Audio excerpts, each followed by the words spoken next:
खेत सिंह जी राजावत को नमन करता हुआ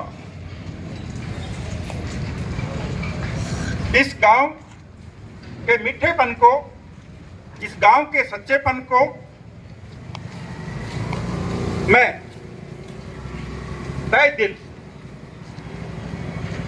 नमन करता हूं। मेरे ग्रामवासियों, मेरे मित्रों, मैं आज कोई वोटों की बात नहीं करने आया। मैं आज कोई राजनीतिक पार्टी की भी बात नहीं करने आया।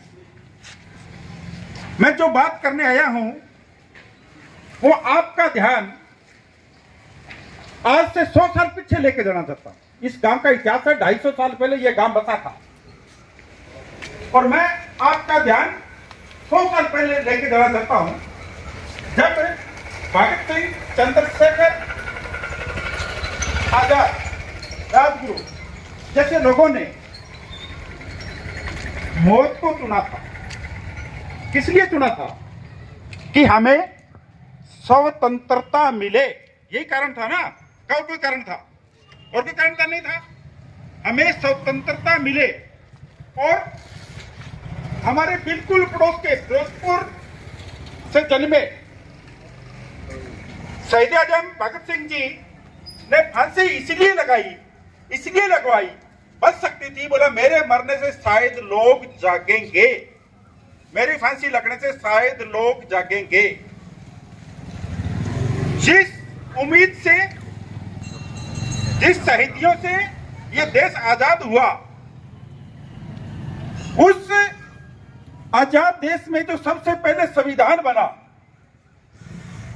उस संविधान में इस विश्व के सबसे बड़े और सुंदर लोकतंत्र की परिभाषा मात्र 3 शब्दों में, मात्र 3 शब्दों में। क्या? सरकार जनता की, जनता के लिए और जनता के द्वारा। ये सिर्फ 3 शब्द है। सरकार किसकी? जनता की, जनता के लिए और जनता के द्वारा। अफसोस क्या कि वोटों के बाद में जनता बेचारी बनती है। वोटों के बाद में जनता बेचारी बनती है।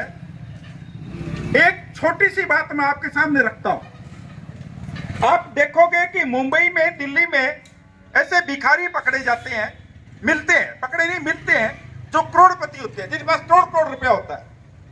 भिक्षा से जो करोड़पति बनता है वो नगर का सेठ बन सकता है क्या? बन सकता है जी? नहीं बन सकता।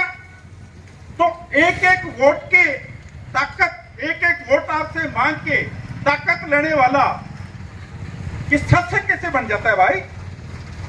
ये शासक कैसे बन जाता है? ये फन्ने का कैसे बन जाता है? इस एरिया का चौधरी कैसे बन जाता है? टोटल नहीं हो सकता। ये जनता के साथ धोखा है। Very good. ये जनता के साथ धोखा है। आपके वोट की ताकत हासिल करने वाला व्यक्ति आपका सेवक हो सकता है। सेवक से बड़ा कुछ भी नहीं, सिर्फ और सिर्फ आपका सेवक। और सुनने के बाद में जो घमंड आ जाता है, सुनने के बाद में जो तथाकथित अफसरों को गले लगाकर उनसे गलत काम करके जनता को प्रताड़ित करवाया जाता है, उसकी भी मैं आपको एक छोटी सी डेफिनेशन बता देता हूं। सरकारी सेवक का वो गवर्नमेंट सर्वेंट होता है। अफसर कोई तो गवर्नमेंट सर्वेंट, गवर्नमेंट सर्वेंट। और गवर्नमेंट किसकी? जनता की। तो जो लोग जनता के नौकर, सीधी सीधी भाषा के अंदर, वो चाहे एसपी हो चाहे कलेक्टर हो, उनका रवैया जनता के प्रति कभी सेवक जैसा रहा है क्या? रहा है क्या सर? नहीं रहा। शेख साहब पूछना चाहता हूं, रहा? नहीं रहा। क्यों नहीं रहा? इसका जिम्मेवार कौन है? मोदी जी आज बात बात पर कहते हैं कि मैं आपका चौकीदार हूं, मैं आपका चौकीदार हूं। क्यों है चौकीदार?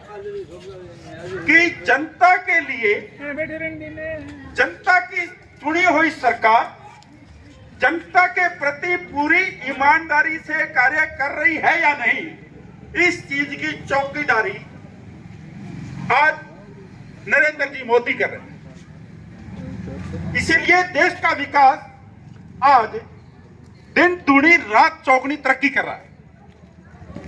अब जो छोटे लेवल पर एक विधानसभा क्षेत्र की अगर मैं बात करूं तो आपका चुना हुआ विधायक कभी इस बात की चौकीदारी की कि आपका थानेदार, एसडीएम, कलेक्टर, एसपी लोगों की सेवा कर रहे हैं या जेब भर रहे हैं? कभी फिक्र किया इस बात का? क्यों भाई? काम करने के लिए सरकार पैसे देती है। और बीच में मैं बता देता हूं, भाषण देना बहुत आसान होता है। मैं इस एरिया में सरकारी वकील रहा हूं, और मैं ठोकर मारता था, किसी की हिम्मत नहीं पड़ती थी मेरे को रिश्वत देने की, हिम्मत नहीं पड़ती थी किसी की। इसी गांव के सरपंच साहब है, शायद कुलदीप जी मोड़, कुलदीप जी ये खड़े मैं तो भूतपूर्व हाँ। मौजूदा सरपंच कौन है? महावीर जी मूंड, उनका भाई है श्याम मूंड, मेरे छोटे भाई की तरह है, वहां पीली बंगा। उनसे पूछना कि मेरी अगर कोई बड़ी से बड़ी रिश्वत होती थी तो वो ये होती थी कि गौशाला की पर्ची ला दो, दिखा दो, किसी का काम करवाना भी है तो उससे ज्यादा रिश्वत भी थी। किसी की हिम्मत नहीं पड़ती थी कि 100 रुपया, 200 रुपया, 1000 रुपया, 5000 रुपया देने की बात है। दोस्तों, मैं आपसे एक बात कहनी आया, थोड़ा जागो, ये जागो, इतना कि जाग जाओ कि जब सरकार हम बनाते हैं, हम चुनते हैं, तो हमारा कोई आदमी अधिकारी कैसे हो सकता है यार? ये बताओ। एक एसपी के घर गौशाला की रसीद है, हाँ, पंचायती में हम ये सही करते हैं। नहीं, अच्छी बात है, बहुत अच्छी बात, बहुत अच्छी बात, बहुत बड़ी बात। कर्म में हमें गीता में बहुत ही सुंदर संदेश है, बहुत ही सुंदर संदेश है कि असल कमाई हमारा कर्म है। ये धन संपत्ति, गाड़ियां, कोठियां, ये कमाई नहीं होती। असल कमाई तो परोपकारी है। आप परोपकारी कितनी हो, आप किसी भी जीव के लिए क्या क्या कार्य कर रहे हो, असल कमाई वो। मैं मेरी बात पर आता हूं दोबारा। मैंने एक बात ये की कि मैं आपको जगाने के लिए आया, मैं आपको जगाने के लिए आया। जगाने क्या आया हूं कि अपनी वोट की ताकत समझिए। ताकत क्या कि आपसे वोट लेने वाला व्यक्ति इस बात का विश्वास लीजिए कि भाई वोट तो दे देगा, पर वोट दे के तू मारो के बनेगा, या बता दे, मैं थारो के बनूंगा, थारो एमएलए बन जाऊंगा। अरे वो तो तू बन जाएगो, मैं बनाऊंगा तो बन जाएगो, पर यहां बता मारा सिर पर बैठे को, मारा कंधा पर बैठ के मारा बाल पट्टे को, जब माने तेरे कंधा पर बैठावे। जिका आदमी ने मैं आज पैदा करा, जिका आदमी ने मैं लाइना में लाके धूप में, छाया में, ठंड में मैं वोट दूंगा, और बिना में मिलने का तो लाइना लगाऊंगा, और मैं जमा बैठा है कोनी, और जो करे को थाने बंद फोन कर। अरे ये सिस्टम बंद होना चाहिए भाई, ये सिस्टम बंद होना चाहिए, कतई बंद होना चाहिए। मेरी एक सिद्धांत, अगर मेरे को पार्टी सिंबल देती है, मेरे को भारतीय जनता पार्टी सिंबल देती है तो मैं चुनाव लड़ूंगा। मेरे को भारतीय जनता पार्टी सिंबल नहीं देती है तो मैं बीजेपी के लिए काम करूंगा। पर अगर मेरे को सिंबल देती है और सिंबल देने पर आप लोग मुझे जिताते हो, तो एक बात का वादा करता हूं कि अगर इस एरिया में रिश्वत रह जाए, कोई भी सरकारी कर्मचारी छोटा या बड़ा रिश्वत खा जाए, तो या तो मैं जेल में होऊंगा और या अगला होगा इन जो इस देश के दुश्मन है उनका शिकार होगा। मैं आराम से नहीं रहूंगा। ये रिश्वत मेरे लिए इस देश का सबसे बड़ा, इस देश की दुर्गति करने वाला वायरस है। अभी मैंने यहां बात की कि चलो बीड़ी सिगरेट, क्या मैं ये समझता हूं कि चलन में आ गई शराब, मैं इस पर कुछ नहीं बोलूंगा, पर ये टैबलेट्स, ये गोलियां, अरे भाई ये कहां से आती है? आज पाकिस्तान की हिम्मत नहीं है इस देश के साथ लड़ने की, चाइना की हिम्मत नहीं है इस देश के साथ लड़ने की। ये हमारे देश के दुश्मन, ये दुश्मन देश इस देश के अंदर सिंथेटिक नशा भिजवाते हैं। मुझे शर्म आती है ये बात कहने के लिए, मुझे शर्म आती है ये बात कहने के लिए कि हमारी चुनी हुई सरकार इस नशे को बढ़ावा देती है। हमारी चुनी हुई सरकार के कारिंदे, हमारी चुनी हुई सरकार के कारिंदे पुलिस वाले इस नशे को बढ़ावा देते हैं। अगर पुलिस चाहे और सिंथेटिक नशा, गोलियां, कैप्सूल ये चले जाए, गांव में आ जाए, सुने क्या? हमारी देश की पुलिस बहुत पावरफुल है, बहुत पावरफुल है। हमारी देश की पुलिस को ईमानदार होना ही पड़ेगा, होना ही पड़ेगा। अभी जो भी आए आप उनसे सीधी सीधी बात करो, भाई अब हमें एक ईमानदार विधायक चाहिए। मैं ये नहीं कहता कि आज तक चुनाव का विधायक ईमानदार नहीं था, होंगे सारे ही होंगे, होंगे सारे ही होंगे, परंतु ठाकुर जी के मंदिर में जाके कहे कि मैं आज तक ईमानदार रहा हूं, मुझे यह बात कहने में कतई संकोच नहीं है कि मुझे रोज रिश्वत मिल सकती थी अगर मैं चाहता तो। सरकारी वकील रहा हूं, रोज मिल सकती थी, भाई नहीं। मैं एक चीज सोचता था कि यार मेरे को तो वो देगा, जो मांगूंगा वो मुझसे मांगूंगा, क्यों? मैं जो काम कर रहा हूं सरकार पैसा दे रही है, एमएलए भी काम करता है उसको सरकार पैसा देती है, खूब पैसा देती है। सरकारी अधिकारी कर्मचारी काम करते हैं, उनको भी सरकार खूब पैसा देती है। तो लोगों से पैसे वाला क्या काम हुआ? खैर मैं ज्यादा बात लंबी नहीं करूंगा।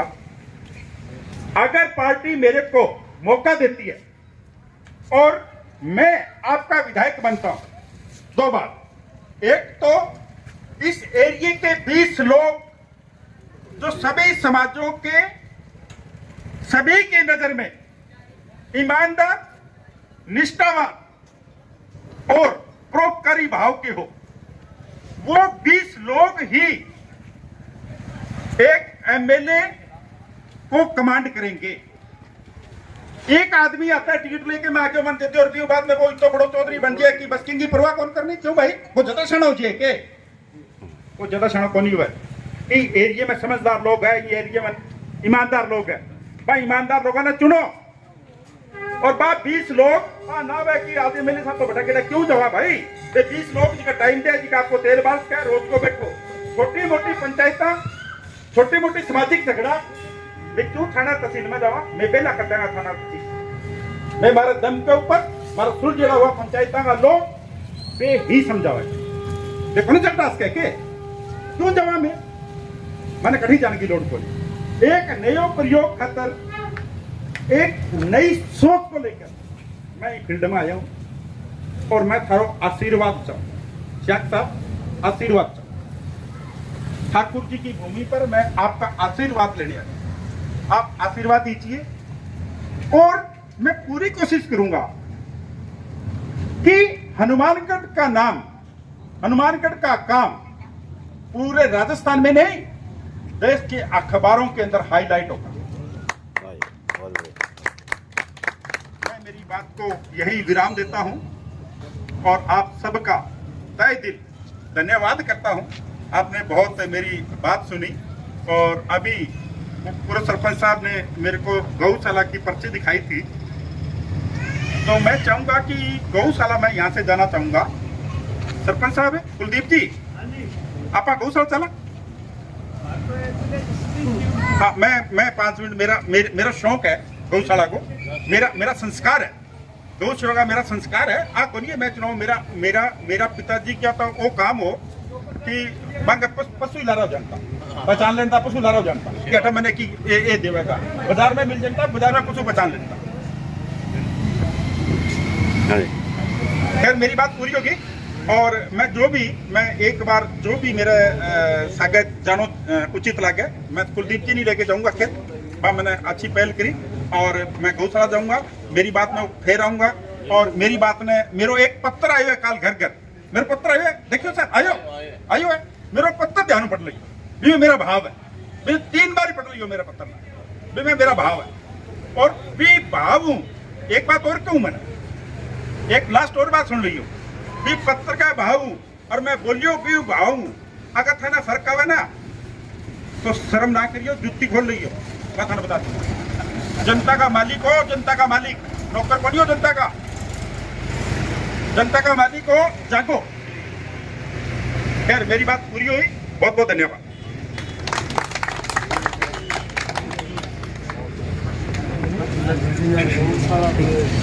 भगवान